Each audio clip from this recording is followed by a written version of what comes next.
Hi అండి, అందరికీ నమస్కారం. వెల్కమ్ బ్యాక్ టు సెస్కాసి వరల్డ్. ఈరోజు వీడియో వచ్చేసి ప్రెషర్ కుక్కర్లో సింపుల్ అండ్ టేస్టీగా ఉండే చికెన్ బిర్యానీ ఎలా తయారు చేయాలో ఈ వీడియోలో చూడండి. వీడియోలోకి వెళ్ళే ముందు మన ఛానల్కి ఒక లైక్ చేసి సపోర్ట్ ఇవ్వండి. వంట రాని వాళ్ళు కూడా ఈజీగా తయారు చేసుకోవచ్చు. మరి ఇంకా ప్రాసెస్లోకి వెళ్ళిపోదామా. ముందుగా ఒక అరకిలో చికెన్ తీసేసుకుని ఉప్పు నీటిలో శుభ్రంగా క్లీన్ చేసుకోవాలి. క్లీన్ చేసేసుకున్న తర్వాత ఇప్పుడు మ్యారినేట్ చేసుకోవాలి. దీనిలో కొద్దిగా పసుపు, అలాగే 1 టీ స్పూన్ వరకు ఉప్పు వేసుకోవాలి. సాల్ట్ వేసేసుకున్న తర్వాత ఒక 2 టీ స్పూన్ల వరకు కారం వేసుకోవాలి. అలాగే మనం ఇంట్లో తయారు చేసుకున్న బిర్యానీ మసాలా ఇది 1 టీ స్పూన్ వరకు వేసుకోవాలి. కొంచెం టీ స్పూన్కి ఎక్కువ 1 టేబుల్ స్పూన్ వరకు వేసాను బిర్యానీ మసాలా. దాంట్లోనే మనకి ధనియాలు, జీలకర్ర పొడి అన్నీ వచ్చేస్తాయి. అలాగే 1 టేబుల్ స్పూన్ వరకు అల్లం వెల్లుల్లి పేస్ట్ వేసుకోవాలి. 1 పావు కప్పు వరకు ఫ్రెష్గా ఉండే పెరుగు వేసేసుకుని 2 స్పూన్ల వరకు నూనె వేసుకోవాలి. ఇంకా వేరే మసాలా పొడులు ఏమీ వేయనక్కర్లొద్దు. ఇప్పుడు మొత్తం మా చికెన్కి మొత్తం అంతా మసాలాలు పట్టేటట్టు, ఉప్పు కారం బాగా పట్టేటట్టు బాగా మ్యారినేట్ చేసుకోవాలి. బాగా మనం ఇలా మద్దన చేసినట్టు కలిపితే కనుక ప్రతి ముక్క కూడా మసాలా పడుతుంది.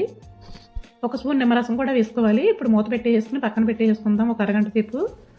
ఇప్పుడు రైస్ తీసుకుని నానబెట్టుకోవాలి. 2 గ్లాసులు రైస్ తీసేసుకుని ఒక అరకిలోకి కొంచెం ఎక్కువ ఉంటాయి.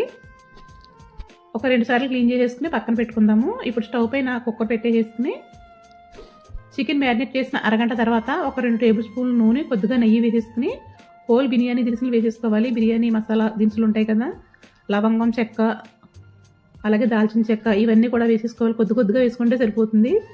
తర్వాత 2 ఉల్లిపాయలు కట్ చేసుకుని వేసుకోవాలి.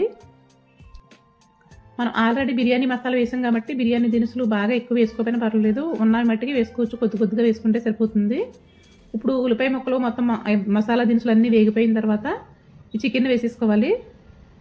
చికెన్ వేసేసుకుని మంటని మీడియంలో పెట్టేసుకుని కొంచెం బాగా వేపుకోవాలన్నమాట. పచ్చివాసన పోయే వరకు వేయించుకోవాలి. చికెన్ మ్యారినేట్ చేసిన బౌల్లో కొద్దిగా వాటర్ వేసేసుకుని ఆ వాటర్ వేసుకోవాలి, 1 చిన్న గ్లాసు వాటర్ వరకును. ఇప్పుడు చికెన్ కొద్దిగా ఉడికించుకోవాలి. ఆల్రెడీ మనకి ఆయిల్లో కూడా ఫ్రై అయ్యింది, ఈ వాటర్లో కూడా ఉడుకుతుంది కాబట్టి మనకి పచ్చి ఏమీ ఉండదన్నమాట. చాలా మట్టి ఉడికిపోతుంది. మనకి చికెన్లోంచి కూడా వాటర్ వస్తుంది కాబట్టి సరిపోతుంది. ఇప్పుడు దీనిలో 1 టీ స్పూన్ వరకు ఉప్పు వేసుకోవాలి. ఉప్పు మనం 1 టీ స్పూనే వేసాం కాబట్టి. ఇప్పుడు కడిగి పెట్టుకున్న బాస్మతి రైస్ని కూడా వేసుకోవాలి. ఇప్పుడు మంటని హైలోకి మార్చుకుని 2 నిమిషాలు బియ్యం అంతా బాగా వేడెక్కాలన్నమాట. కొంచెం ఫ్రై అయినట్టు అయితే కనుక మనకి బిర్యానీ అనేది టేస్టీగా ఉంటుంది, సప్పగా లేకుండా. మనం రైస్ తీసుకున్న గ్లాస్ తోటే 3 గ్లాసులకి తగ్గించి వేసుకోవాలి, 1 పావు గ్లాసు వరకు.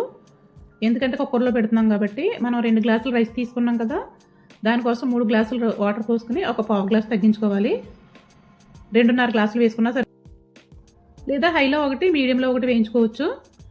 మనం రైస్ నానబెట్టలేదు కాబట్టి ఒకటేమో హైలో పెట్టేసుకుని 1 మీడియంలో పెట్టుకుంటే కనుక మనకు పొడిగా వస్తుంది రైస్ అనేది.